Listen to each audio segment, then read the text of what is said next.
Deux.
Bonjour, ce tutoriel sur la lettre à Élise de Beethoven.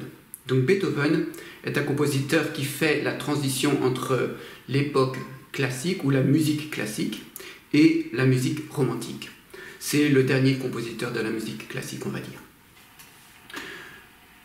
Alors, la lettre à Élise est un morceau très connu qui est à la base un morceau pour piano solo, et là qui est retranscrit pour deux violons. Donc c'est une adaptation. On voit que c'est pour deux violons parce qu'il y a une portée avec donc deux clés de sol, violon 1, violon 2. C'est-à-dire une personne qui va travailler ce morceau, eh bien, n'a à jouer que l'une des deux portées.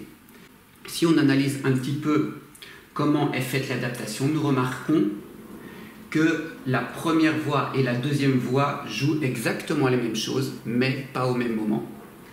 Et donc, l'un va accompagner l'autre, et puis l'autre va accompagner l'un à suite de rôle. Ce qui permet aussi qu'en travaillant l'une des voix, eh bien, nous avons aussi travaillé l'autre. Par contre, pour la dernière phase de travail qui est de jouer le morceau en entier, c'est seulement à ce moment-là que ça va changer. Ou pour prendre les bons réflexes, il sera bon de s'entraîner simplement sur l'une des deux voix.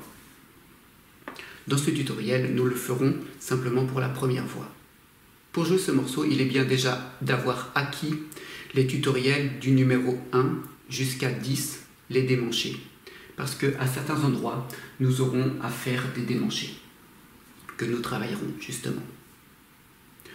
Éventuellement, nous pouvons sauter le tutoriel 9C, qui est un peu difficile au niveau de double corde et qui n'est pas essentiel pour ce morceau.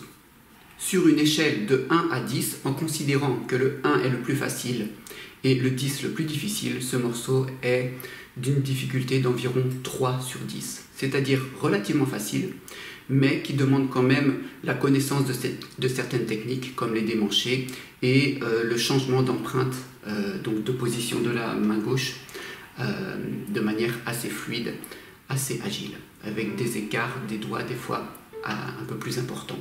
Comme nous sommes dans une tonalité mineure, la gamme de La mineur, souvent les tonalités mineures demandent d'avoir des changements d'empreinte un peu plus complexes que les tonalités majeures. Et des écarts aussi parfois un peu plus importants parce que dans la gamme, on peut trouver à un moment donné, entre le 6e et le 7e degré, un ton et demi. Le 6e degré et le 7e degré sont en fait la 6e note de la gamme et la 7e note de la gamme. En La mineur, cela correspond au Fa et au Sol dièse.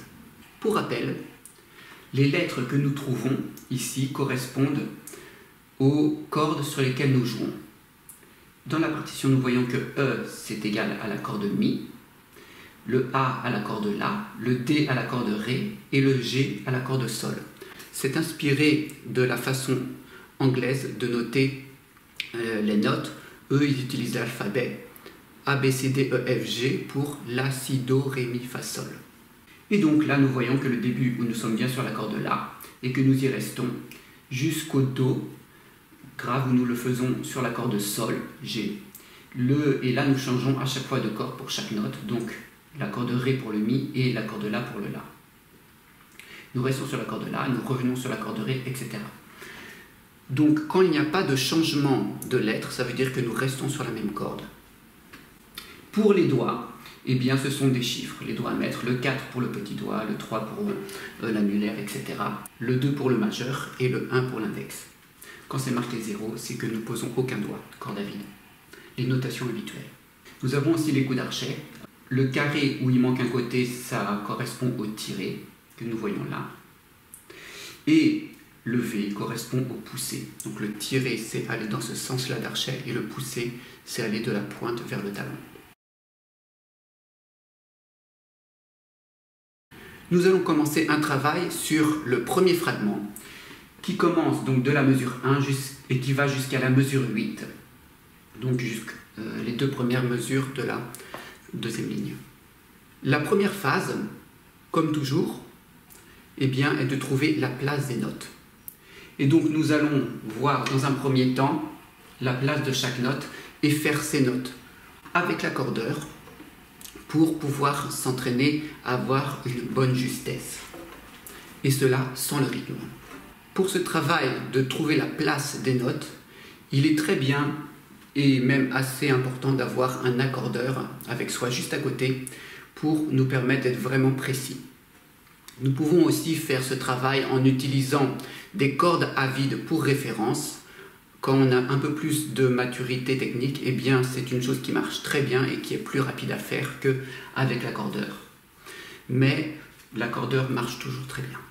Pour rappel, pour une bonne utilisation de l'accordeur, quand la flèche va du côté gauche, eh bien ça veut dire que c'est trop bas. Et quand la flèche va du côté droit, c'est que c'est trop haut. Il faut toujours aussi vérifier que c'est bien la bonne note que nous jouons. Par exemple, si je fais une note vraiment trop décalée dans la justesse, l'accordeur me mettra une autre note que celle qui est marquée sur la partition. En exemple, si je fais un sol dièse trop bas, là il me marque sol, mais il me marque trop haut, alors que c'est un sol dièse trop bas. Je dois quand même le monter. Voilà. Là, il marque bien sol dièse parce que j'ai monté, mais trop bas, donc je dois encore le monter. Au sujet des empreintes, eh bien, nous allons commencer avec les 5 premières notes, avec l'empreinte 3, c'est-à-dire avec le 3 et 4 qui sont collés. Et puis, pour les notes d'après, les 4 notes d'après, nous allons glisser sur l'empreinte 2, c'est-à-dire 1 et 2 collés. Nous retournerons ensuite sur le Mi, Sol dièse, Si, sur l'empreinte 3. Et puis pour le Do, par contre, nous sommes en empreinte 2. Donc on voit, il y a beaucoup de changements d'empreinte. Ici, c'est la même chose qu'au début, donc nous aurons l'empreinte 3. Nous reglissons sur l'empreinte 2. Et puis là, nous gardons toujours la même empreinte.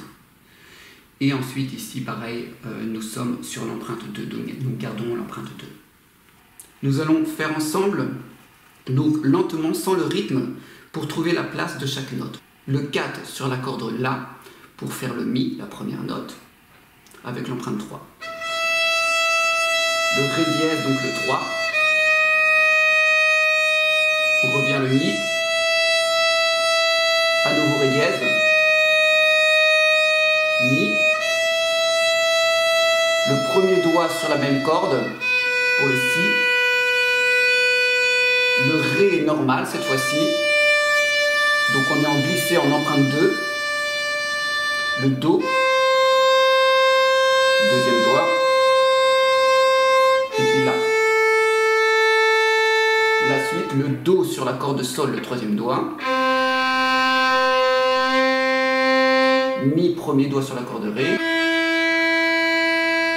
Le La à vide, corde à vide donc. Le 1 pour le Si. Le Mi, c'est le 1 sur la corde Ré. Le Sol dièse, le 3 avec l'empreinte 3 sur la même corde. Ensuite le Si qu'on en a déjà eu avant, le 1 sur la corde La. et puis le 2 pour le Do, qui est donc en deuxième empreinte. On a la même chose.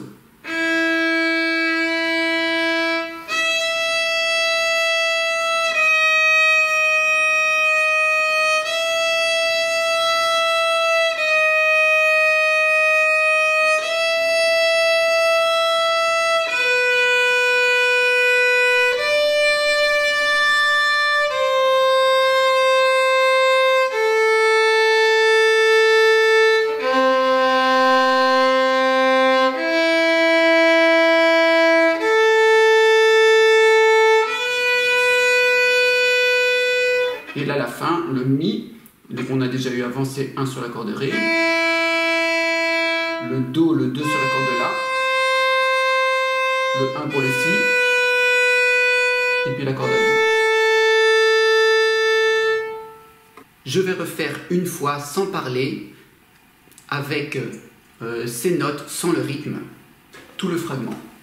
On y va ensemble.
Une fois la place des notes trouvée, nous pouvons commencer à faire des boucles, c'est-à-dire de prendre des petites parties de morceaux que nous répétons, éventuellement même par cœur, pour commencer à construire des réflexes d'enchaînement de notes.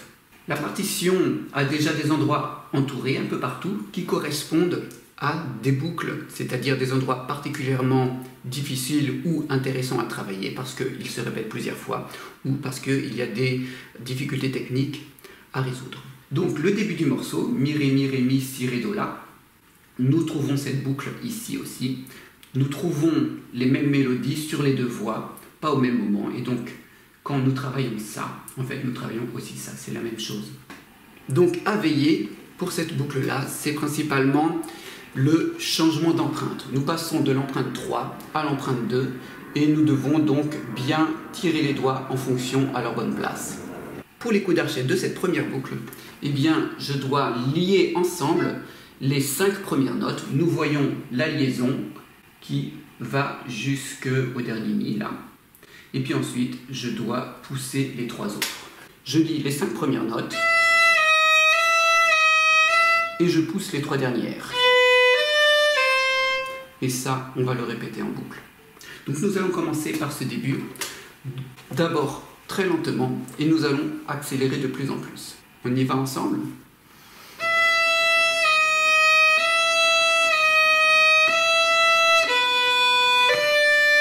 Et je refais au début.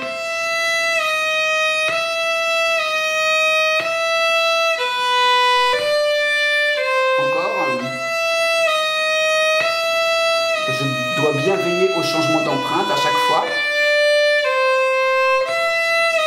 J'accélère.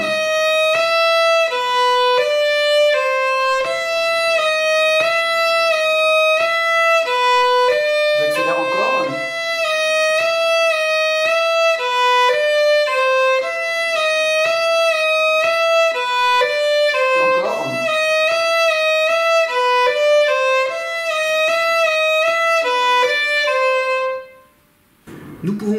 une deuxième boucle que l'on trouve ici.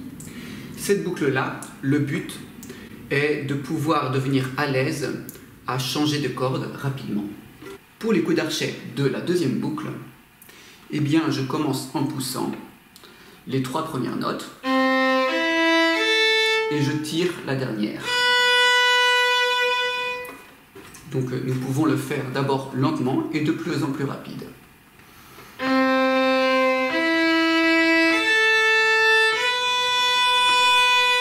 Je refais.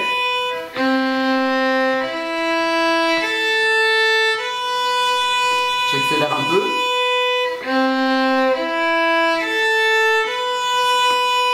Encore. Encore plus vite.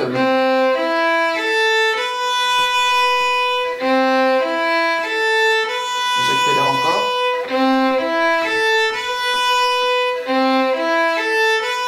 J'accélère.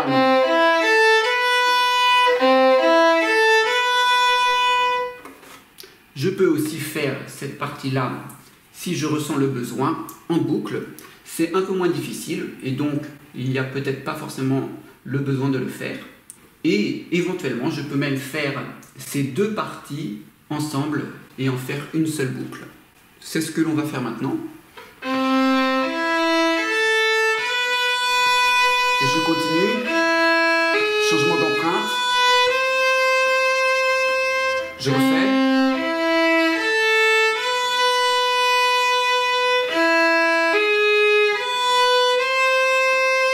Je refais encore.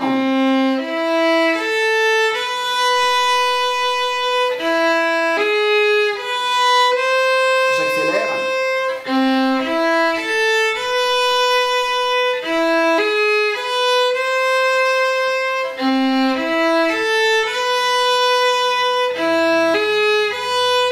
J'accélère encore.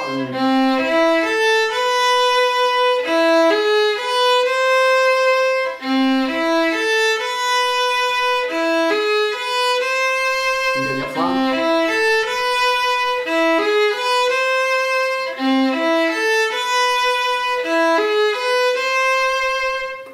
Je peux aussi éventuellement faire une dernière boucle qui constitue la dernière partie du fragment.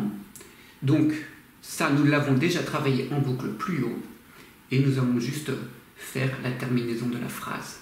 Nous allons faire donc tout ce groupe de notes en boucle. On y va ensemble ?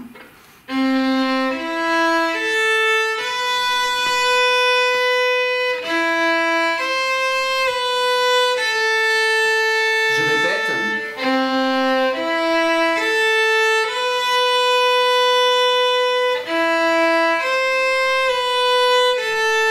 Un peu plus vite.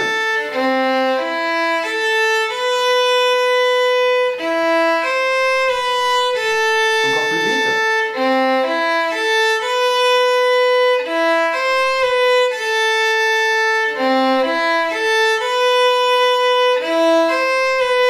Une dernière encore plus vite.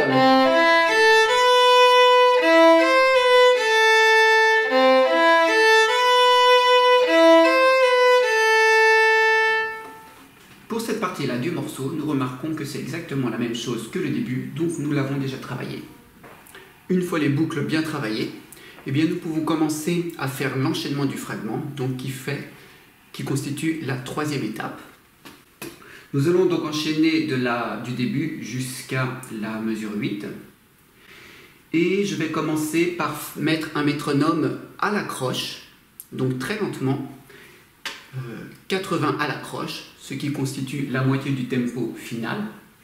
En mettant le métronome à la croche, j'ai donc un battement de métronome pour chaque croche et j'en ai 3 pour les noirs pointés, parce qu'il y a 3 croches dans une noire pointée. Ce sont les seuls rythmes que je trouve ici, que des croches et des noirs pointés. Au sujet des places d'archet, je tiens compte de la nuance, qui est mezzo piano, et donc je ne suis pas forcément obligé d'utiliser tout le temps tout l'archet. Le début, il y a les 5 notes éventuellement, mais ici je peux utiliser, on va dire, 2 tiers d'archet de manière générale. Une chose importante, c'est que sur le mi tout seul, eh bien, j'ai un poussé et je dois pouvoir ensuite faire beaucoup de notes dans un seul archet en tirant.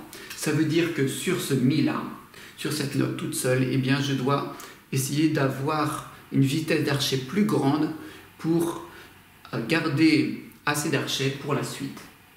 Le danger, c'est qu'en accélérant l'archet pour pouvoir avoir assez d'archet, eh bien, je fasse ce qu'on appelle contre-accent musical. C'est-à-dire de mettre un accent sur une note où je ne dois pas avoir spécialement d'accent, ça ne le justifie pas musicalement. Et donc, je dois faire attention à alléger l'archet pour pouvoir aller vite avec l'archet sans entendre une note plus forte que les autres, le moins possible du moins. Alors bien sûr, pour les places d'archet, quand je le fais lentement, j'utilise forcément plus d'archet que quand j'aurai le tempo final. Je vais compter 1, 2, 3, 1 avant de commencer le fragment. 1, 2, 3, 1.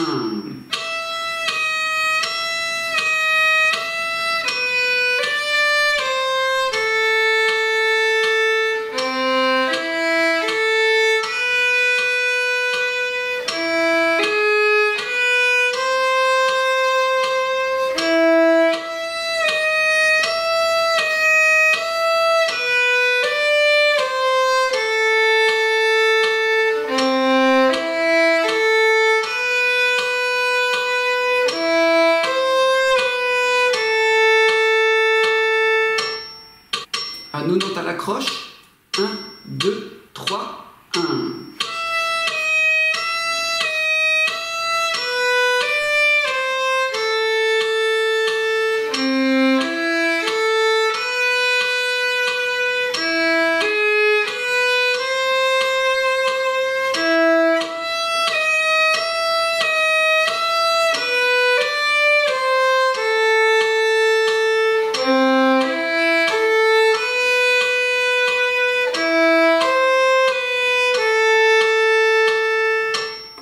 Un dernier tempo à l'accroche. 1, 2, 3, 1.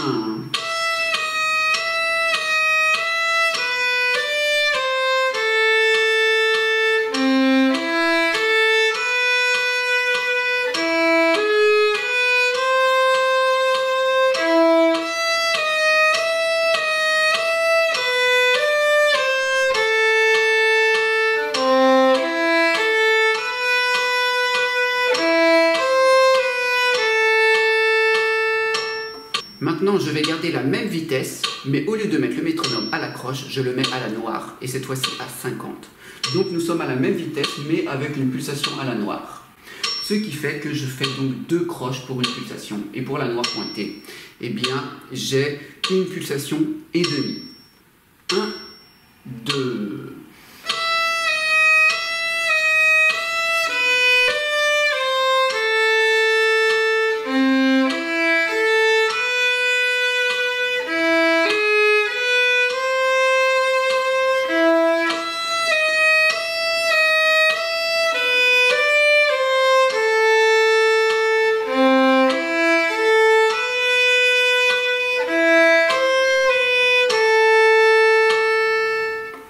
À 60 au métronome à la noire. 1, 1, 2.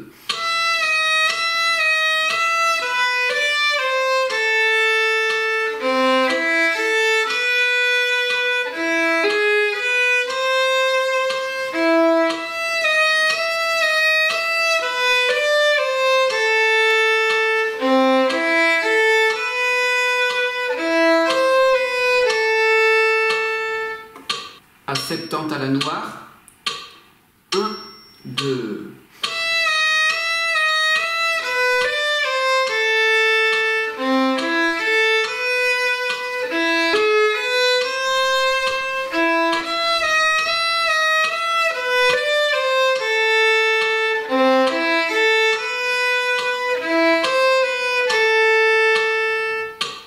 À 80, ce qui correspond au tempo final. 1, 2.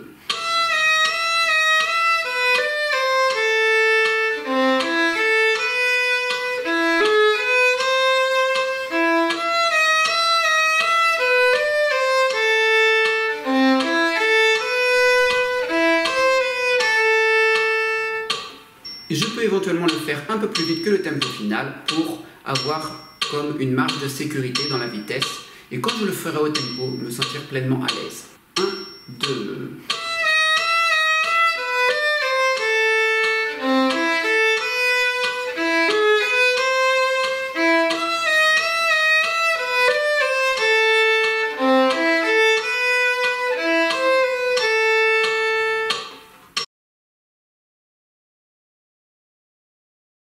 Nous allons maintenant aborder le travail du second fragment, de la mesure 8 jusqu'à la mesure 15. Ce fragment n'est vraiment pas difficile, c'est juste un fragment d'accompagnement où la voix mélodique passe au second violon et donc nous faisons l'accompagnement. Cet accompagnement, nous remarquons qu'il est en pizzicati, donc c'est marqué sur la partition PI2Z, qui signifie cela.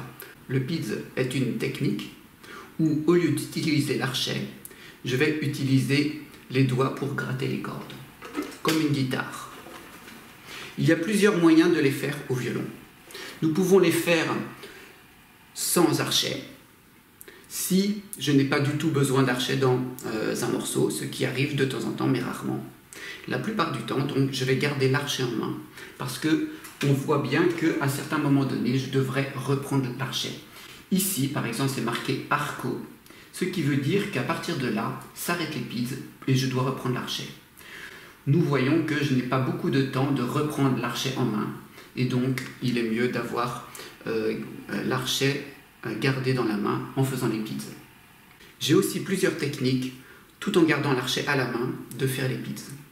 Je peux garder la prise en main de l'archet habituel, classique, et utiliser simplement l'index pour faire les pizz, comme ça. C'est une manière un petit peu moins confortable quand j'ai beaucoup de pizz à faire d'affilée, ce qui est le cas de ce morceau. Alors du coup, je peux aussi prendre l'archet dans la paume de la main, comme ça, et libérer ces deux doigts-là.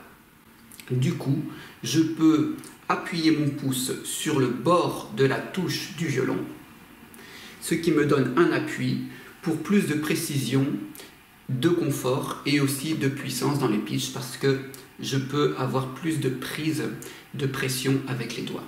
Donc ça, c'est la technique qui est bonne à utiliser dans le cadre de ce morceau où nous avons une longue série de pizz. Par contre, à l'endroit où je me rapproche de reprendre les notes avec l'archet, là, cette technique demande un peu plus de temps pour reprendre l'archet. Et donc je peux faire même cet entraînement-là, de savoir vraiment préparer ma pince et reprendre l'archet rapidement. C'est une chose à laquelle je peux m'entraîner. Je peux prévoir un endroit où j'ai le temps de reprendre mon archet correctement. C'est-à-dire, il est bon à cet endroit-là de reprendre l'archet de manière classique et de finir les quelques pizz, même si c'est un peu moins confortable, avec la technique où je garde l'archet, la prise de l'archet en main de manière classique. Pour le moment, en travaillant à ce fragment, eh bien, je peux garder toujours cette même façon de faire les pizz avec l'archet pris dans la paume et la pince que j'ai. Une chose importante pour avoir des pizz qui résonnent toujours bien au violon, c'est d'appuyer assez fortement à la main gauche les notes pour que la résonance se fasse plus longue. En effet, si je fais un pizz avec peu de pression, la résonance va être beaucoup moins longue que si je le fais avec plus de pression, même sans avoir une différence de force dans la main droite. Pour avoir des pizz assez chaleureux, il est pas mal d'avoir la prise du pizz pas trop près du chevalet, où là le son est un petit peu plus dur. Donc quand nous sommes un tout petit peu plus vers le tiers de la corde, on va dire par ici, du côté de la touche, cela donne un côté assez chaleureux au pizz. Et cela évite aussi de nous salir les doigts avec la colophane qu'il y a parfois. Pour trouver la place de ces notes, qui sont en pizz, eh bien, j'ai les renseignements dans le premier fragment, au violon 2. Ce sont les mêmes notes, nous voyons.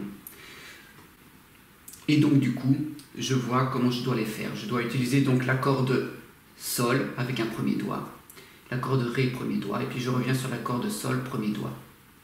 Et là je passe sur la corde Ré, et je suis en troisième empreinte pour cet endroit-là. Et là je retourne en première empreinte, c'est-à-dire 2 et 3 collés. Dans la première phase de trouver la place des notes au violon, pour avoir une bonne justesse, je peux quand même les travailler, ces PIDs, avec l'archet, pour avoir une meilleure entente avec l'accordeur. Et donc nous allons faire ensemble cette suite de notes, sans rythme, simplement avec l'archet et en faisant attention à la place des doigts de la main gauche. La première note, donc sur la corde Sol, le premier doigt, puis le même doigt sur la corde Ré, et je reviens sur la corde Sol.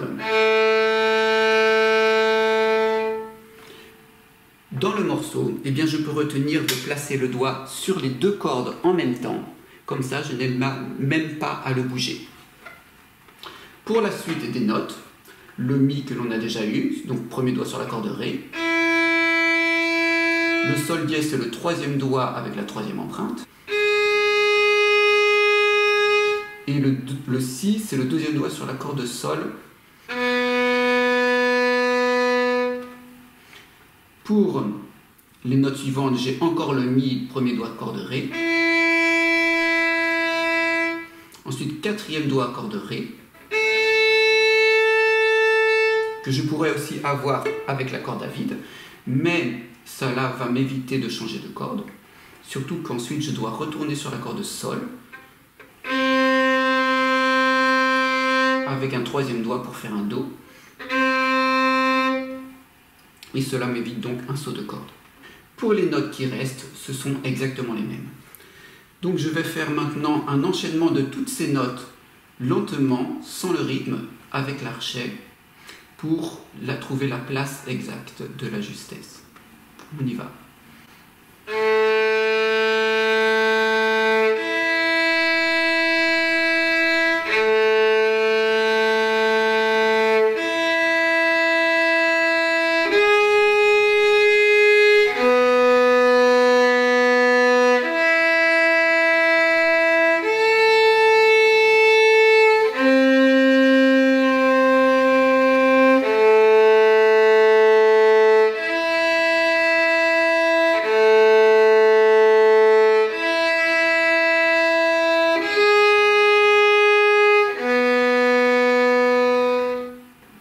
Deuxième étape, de travailler en boucle.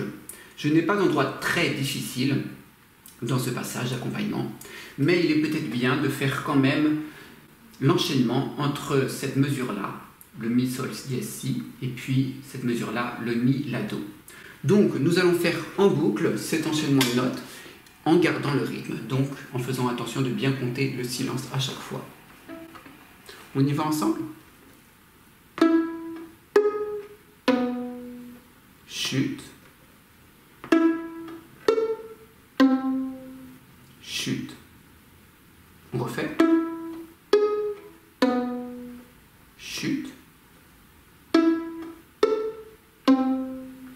chute, un peu plus vite, chute, encore,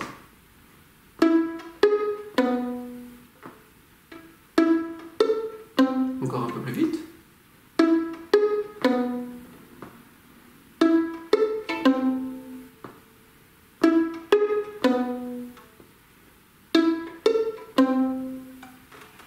Quand nous travaillons les PIDs, il est bien de faire attention de travailler régulièrement, un peu tous les jours, parce que souvent nous avons tendance à ne pas en faire assez régulièrement, ce qui provoque des petites ampoules au doigt quand nous nous mettons à en faire beaucoup un jour. Étant donné que ce deuxième fragment pour le violon 1 n'est vraiment pas difficile, eh bien pour la troisième étape, je ne suis pas forcément obligé de choisir un tempo trop lent au début, et je peux passer directement par exemple à 50 à la noire. Il sera bon quand même, dans ce temps de répétition, d'imaginer la deuxième voix que nous devons accompagner. C'est-à-dire, là, nous avons des silences. Eh bien, ces silences, je dois imaginer la mélodie. Mi, ré, mi, si, ré, do. Et je joue la, mi, la. Et c'est comme ça que nous apprenons vraiment à jouer avec les autres personnes, quand nous sommes capables d'imaginer ce qui se passe à côté de nous, pour pouvoir vraiment jouer ensemble en comprenant, en entendant si nous sommes vraiment ensemble. Nous allons faire ensemble donc ce deuxième fragment. Je vais compter 1, 2 et puis après je vais chanter pendant les temps de silence. Je vais chanter cette voix. 1, 2. Mi, ré, mi, si, ré, do, la. Do, mi, la, si. Mi, sol, si, do. Mi, ré, mi, si, ré, do, la. Do, mi, la, si. Mi, do, si, la. Et donc, si nous ne sommes pas obligés de chanter l'autre voix, il est toujours bon de l'avoir quand même dans l'imagination. Si il nous est vraiment difficile d'imaginer l'autre voix pendant que nous jouons, nous pouvons au moins compter pendant le temps de silence. Et c'est ce que je vais faire maintenant quand nous allons le faire à 60 au métronome à la noire. Je vais donc dire chute pour quand il y a un silence. Pour la mesure où il n'y a rien, je vais dire 1, 2, 3. Et donc là, je vais dire chute à chaque fois. 1, 2, chute. 1, 2, 3. Chute. Chute. Chute. 1, 2, 3. Chute. Chute. Oui, je rajoute la dernière note du fragment d'après. C'est parce que ça constitue la fin de la phrase musicale et un côté plus logique. Maintenant, à 70 à la noire. 1, 2.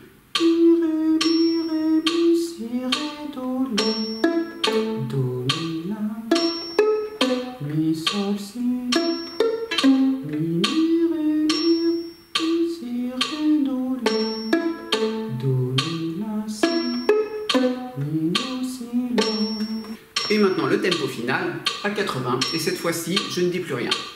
1, 2.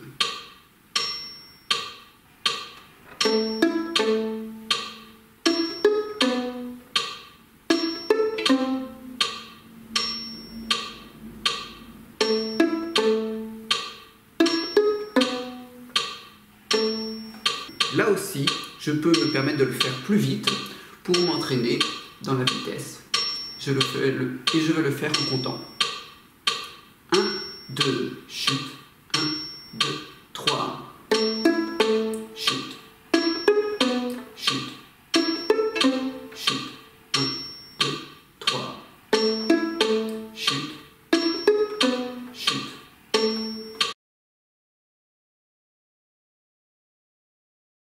Nous allons maintenant travailler sur le troisième fragment. Donc il va de la mesure 16 jusqu'à la mesure 19. Ce fragment, nous remarquons qu'il est très simple. Nous avons juste un nouvel enchaînement ici, Do, Sol, Do sur l'accord de Sol, et puis Sol, Ré, Si avec le 4 sur l'accord de Sol. À part cela, le reste est vraiment très simple. Nous allons quand même faire avec l'accordeur pour bien contrôler la place des notes. Nous retrouvons les notes que nous avions eues avant avec le La, premier doigt sur l'accord de Sol, le Mi, premier doigt sur l'accord de Ré, on revient sur le La, ensuite 3 doigts sur l'accord de Sol pour le Do, 0 doigt pour le Sol, 3 doigts, 0, et puis le 4 sur la même corde, et pour le Ré, et puis pour le Si, le 2. Le 1 ensuite, le 1 sur l'accord de Ré, pour le Mi, et pour le Do, encore un 3. Je vais faire une fois sans parler toutes ces notes, très lentement, pour la justesse avec l'accordeur.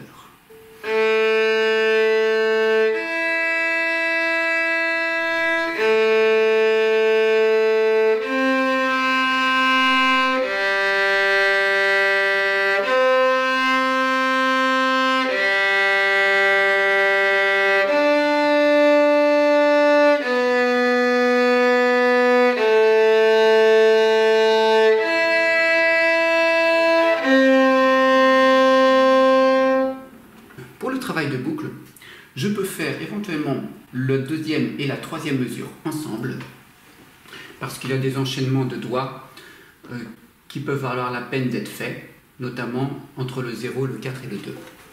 On y va ensemble, lentement, donc chute, 0, 4, 2. Chute et on répète ces deux mesures. Chute. Un petit peu plus vite.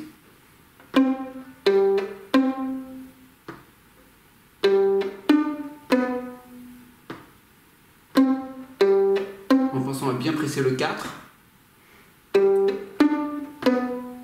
pour avoir un piste qui résonne bien.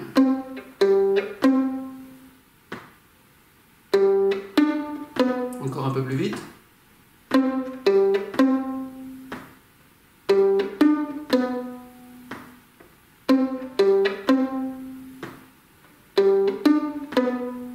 Pour la troisième étape, qui est de faire l'enchaînement du fragment au métronome de l'an à vide, je vais inclure avec ce troisième fragment également le quatrième fragment.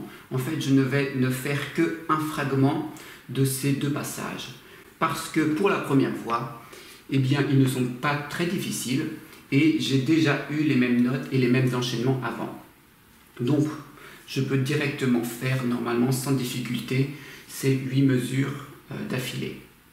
C'est surtout pour la seconde voix que ce passage est difficile et est subdivisé en différents fragments.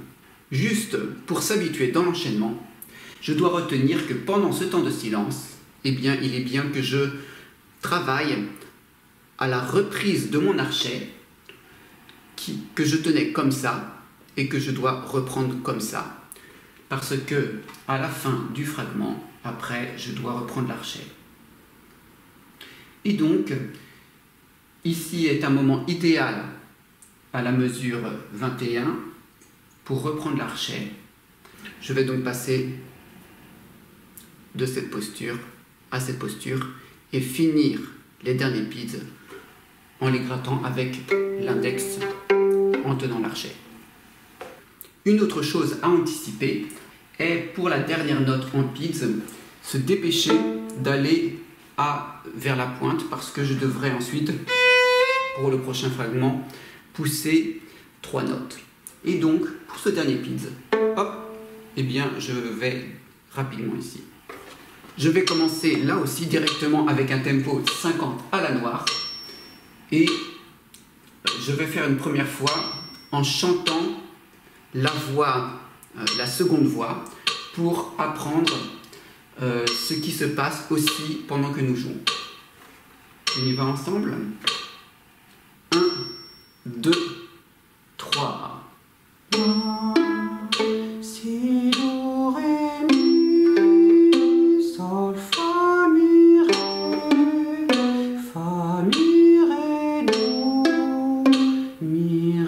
do, si, mi, ré, mi, si, ré, do, mi, la, si, mi, do, si, la. Et ensuite, je dois reprendre l'archet. Maintenant, à 60 à la noire au métronome. Et cette fois-ci, je vais compter pour les silences. 1, 2, 3. Chute. Chute. Chute. Chute. Chute. 1, 2, 3.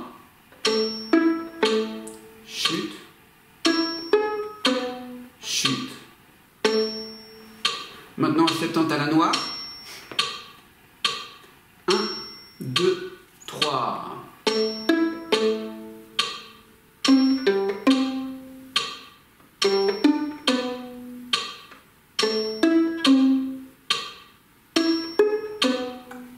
Je prends mon archet en main.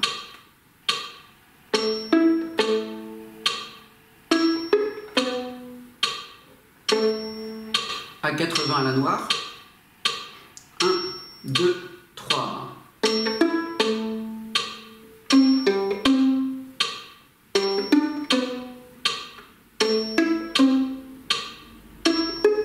Je reprends l'archet.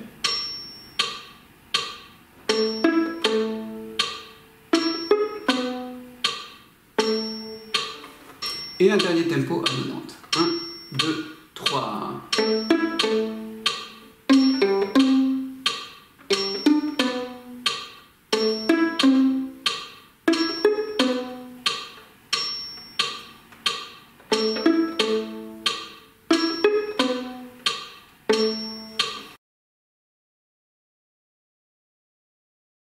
Nous arrivons au travail de ce 5e fragment, ou plutôt du 4e par rapport à l'organisation que nous avons fait dans le tutoriel pour la première fois.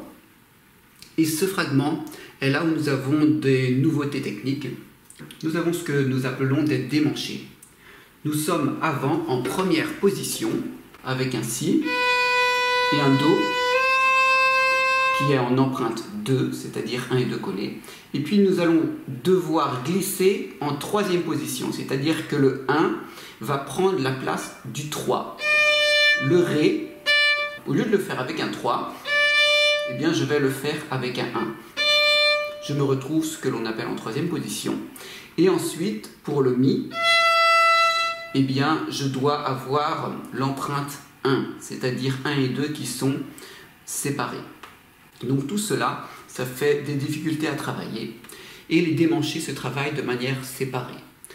Quand nous avons un démanché de cette sorte-là, où nous avons un démanché du 2e doigt qui va sur un 1, eh bien nous pouvons prendre comme repère une note de passage que nous jouerons pas pendant que nous ferons le morceau, mais qui nous aide à établir un déplacement bien stable et à structurer notre démanché, comme nous le voyons dans le tutoriel 10 consacré au démanché.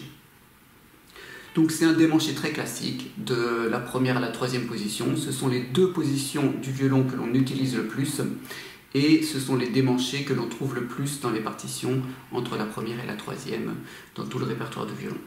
En autre rappel de la technique de démanché, je dois veiller à ce que le pouce et l'index soient relativement en face et qu'ils se suivent bien pendant que je fais le démanché. Le pouce ne doit pas rester en arrière quand je fais un démanché pendant que le premier doigt avance sur le manche. Donc ça, ce n'est pas un démanché. Un démanché, c'est vraiment la main qui avance sans se déformer ensemble sur le manche. Pour cela, je dois donc veiller à desserrer la main pour qu'elle coulisse bien sur le manche. Alors je ne dois pas avoir le pouce qui quitte le manche, ça c'est risqué on va dire au niveau technique.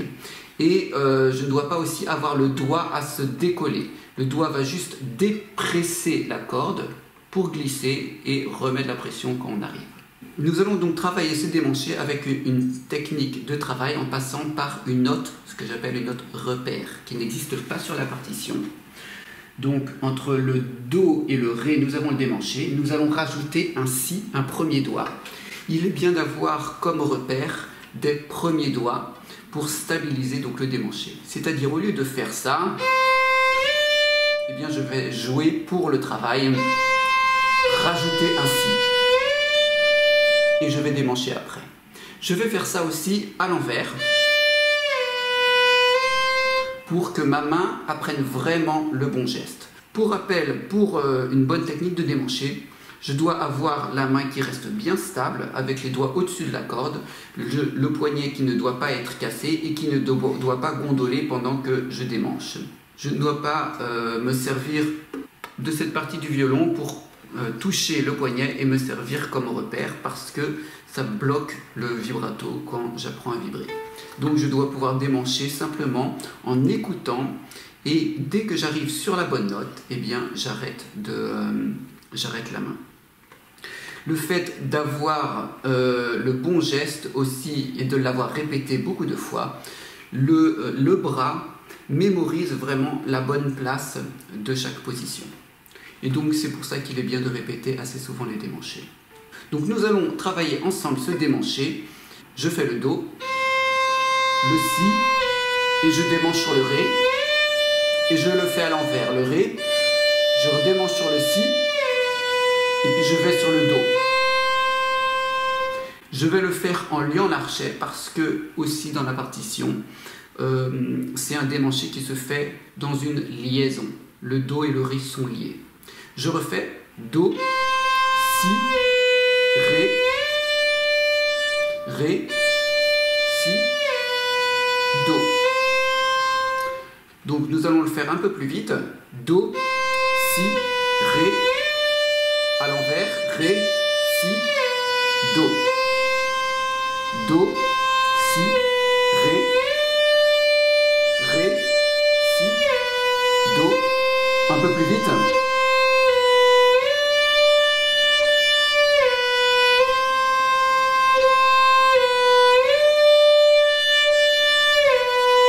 Encore un peu plus vite.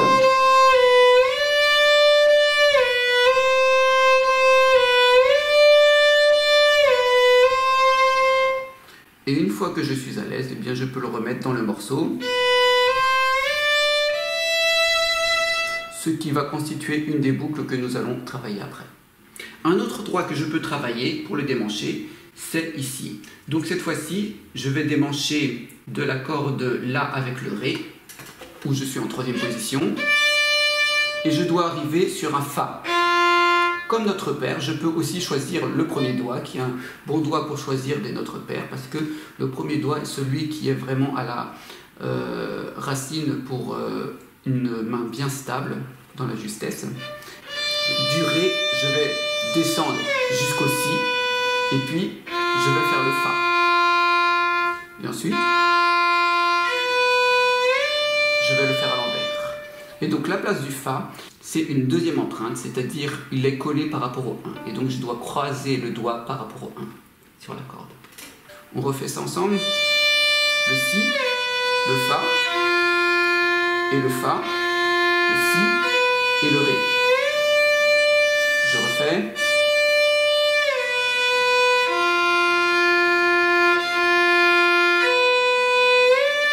Un peu plus vite.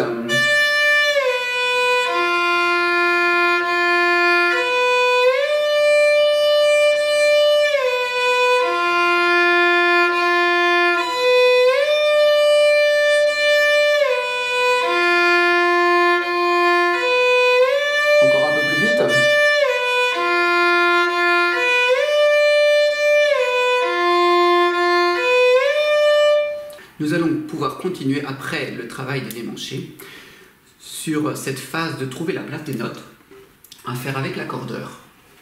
Donc, je vais faire les notes sans le rythme, très lentement, et vérifier qu'elles soient bien justes à chaque fois. Nous allons commencer par le Si, le 1 sur la corde La, le Do qui est avec l'empreinte 2, donc collé au 1 sur la même corde. Et là, nous allons se mettre en troisième position pour le Ré. Et donc, je vais poser le 1 à la place du 3 habituellement pour, sur la même corde, le La. Et ensuite, le Mi que je vais faire avec le deuxième doigt et qui est en empreinte 1. Ensuite, pour le Sol, je vais rester donc en troisième position et je vais le faire avec un premier doigt sur la corde Ré. Que j'aurais dû faire à la base si j'étais en première position avec un troisième doigt. Donc toujours en troisième position, je reviens sur la corde La pour le Fa que je fais avec le troisième doigt. Ensuite le Mi pour le deuxième doigt. Et ça je suis toujours en empreinte 1. le Ré qu'on a déjà eu avant pour la ligne du dessous. Là, je retourne en première position et je vais faire le Fa, le deuxième doigt sur la corde Ré avec une deuxième empreinte. Je vais tirer le 4 pour l'atteindre parce que je suis sur une deuxième empreinte et que avec le changement de corde, cela demande en plus de tirer un peu plus le doigt. Je vais aller sur la corde La pour faire le Mi. Ensuite, le Ré, le troisième doigt. Le 2 pour le Do. Je redescends sur la corde Ré pour le Mi, premier doigt. Ensuite le Ré qu'on a déjà eu avant, corde La, troisième doigt, et puis le deuxième doigt pour le Do, et puis le Si, le premier doigt. Donc maintenant je vais faire ces notes sans le rythme, détacher lentement.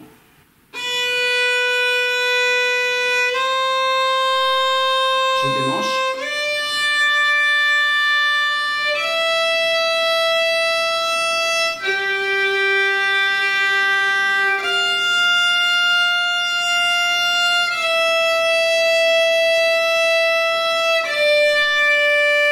Je démanche.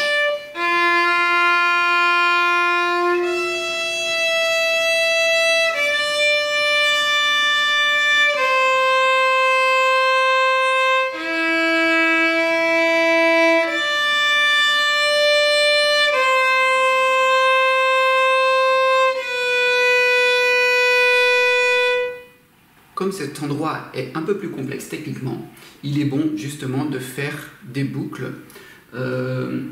Et donc nous allons faire en boucle les 4 premières notes. D'abord très lentement et ensuite nous allons accélérer.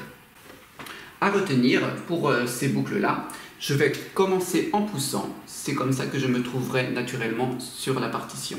Et pour la dernière note, je fais 3 notes liées et pour la dernière note, eh bien, je retire. On y va ensemble ?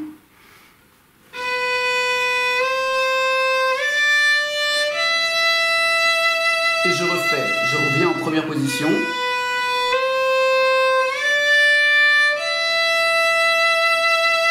Encore. J'accélère un peu.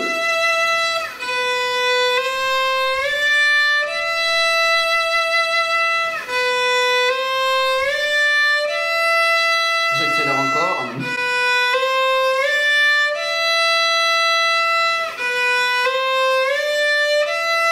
J'accélère encore.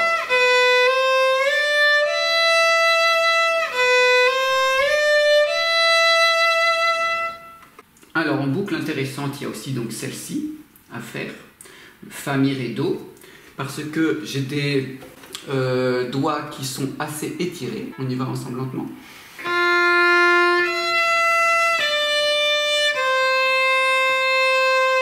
Je répète.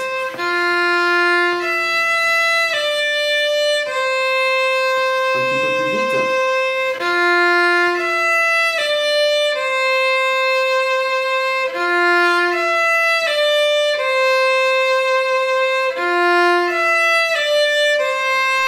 Plus vite.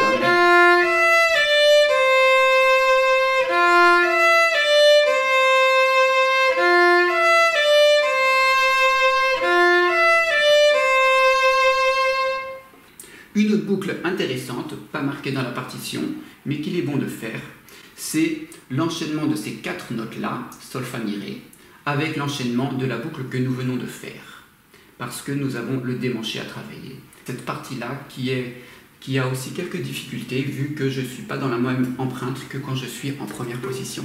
Nous allons faire Sol, Fa, Mi, Ré, donc je dois commencer en 3e position, avec le premier doigt sur la corde Ré. Je change de corde. Et je suis en première empreinte, non? Et là, je démanche pour le Fa.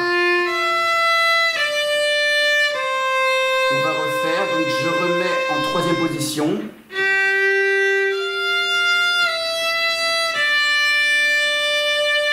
Je démanche. Je vais accélérer, je me remets en 3e position.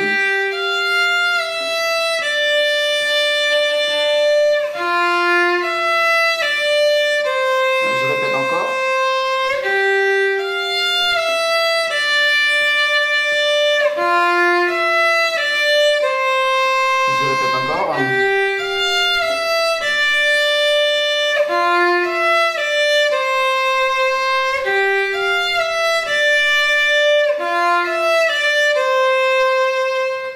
Tout ce qui nous semble difficile, il est bon d'en faire des boucles et de les résoudre comme cela, par cœur, sur des petits fragments et de le faire de manière le plus détendue possible, en essayant de ressentir tous les gestes que nous faisons, d'avoir une conscience de tous ces gestes que nous faisons.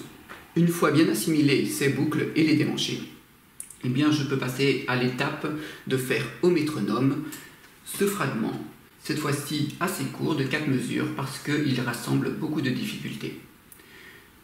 Et si j'analyse le morceau, je vois que le dernier fragment, je l'ai déjà eu avant, il correspond à cette partie-là du morceau. Donc du coup, j'ai déjà fini le travail de toutes les difficultés du morceau de manière séparée, une fois que j'ai fini le travail de ce fragment au métronome de l'an invite.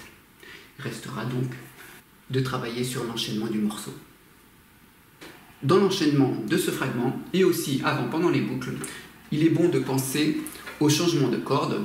Nous voyons que ici, eh bien, je n'ai une note seulement que pour la corde Ré, et c'est valable aussi ici, le Fa. Donc ici le Sol et ici le Fa. Également ici avec le Mi.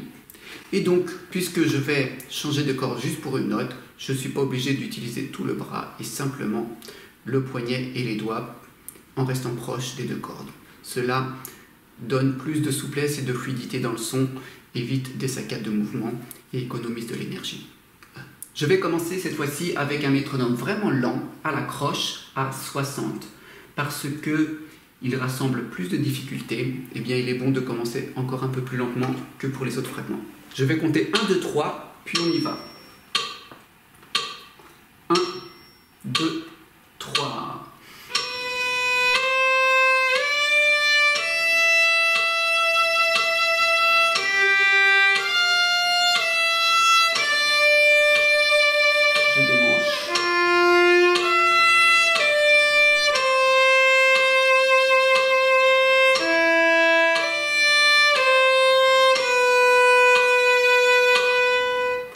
À 70 à la croche.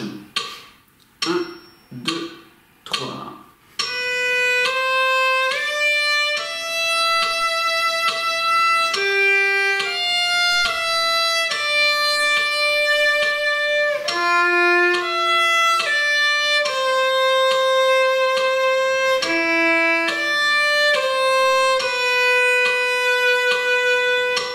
À 80 à la croche.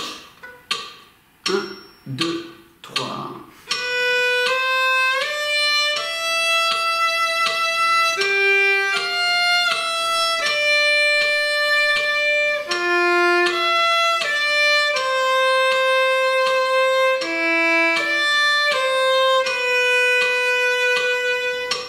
À 90 à la croche. 1, 2, 3.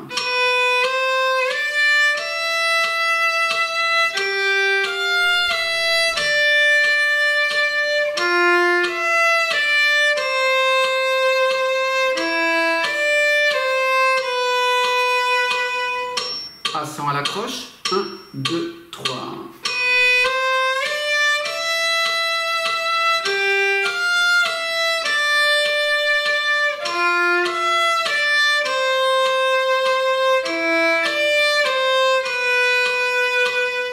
Je vais passer maintenant à la pulsation à la noire.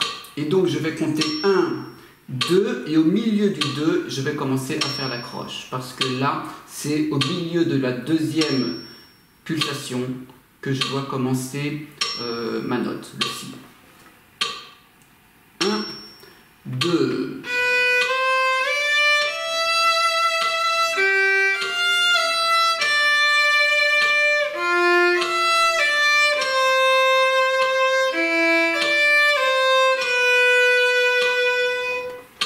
À 60 à la noire. 1, 2.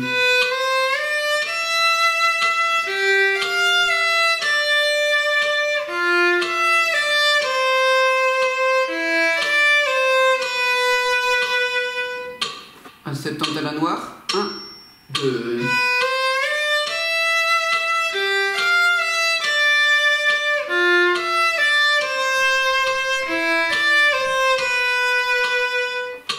80 à la noire. 1, 2.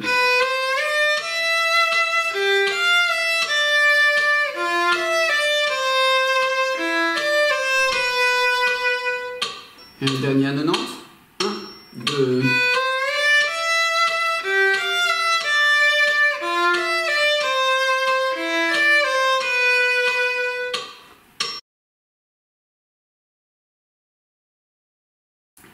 Une fois les fragments travaillés séparément bien assimilés, déjà à des tempos raisonnables, on n'est pas obligé de savoir tous ces fragments au maximum de leur tempo avant de commencer cette étape d'enchaîner en entier. Il suffit juste déjà d'avoir pas mal travaillé tous ces fragments et de les réussir à un tempo moyen, on va dire. À partir de là, on peut commencer déjà cette étape de enchaîner le morceau en entier. Une chose à laquelle à faire particulièrement attention dans cet enchaînement, c'est le passage de PIDS à arco, à archet, où là, eh bien, la dernière note, je dois me mettre rapidement à la pointe et où là, je dois avoir pris mon archet de manière habituelle. Nous allons commencer par un tempo à la noire, directement à 50 au métronome, et donc du début à la fin du morceau. Pour rappel, il est toujours bien de penser à ce qui se passe à l'autre voix en le faisant. 1, 2...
à 60 au métronome. 1, 2...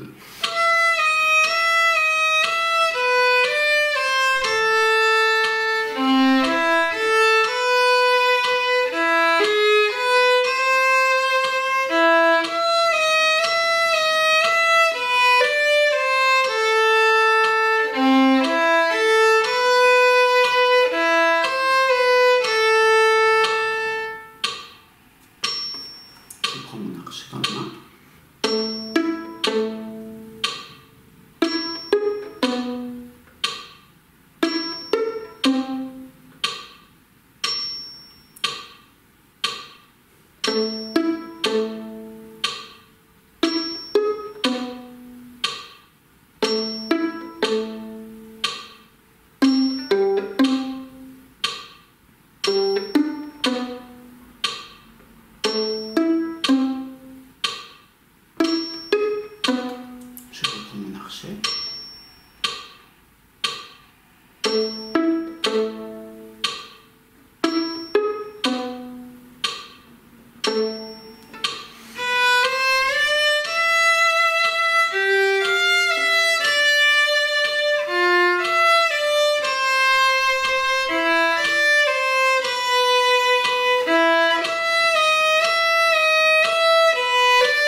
À cette note au métronome. 1, 2.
À 80, le tempo final. 1, 2.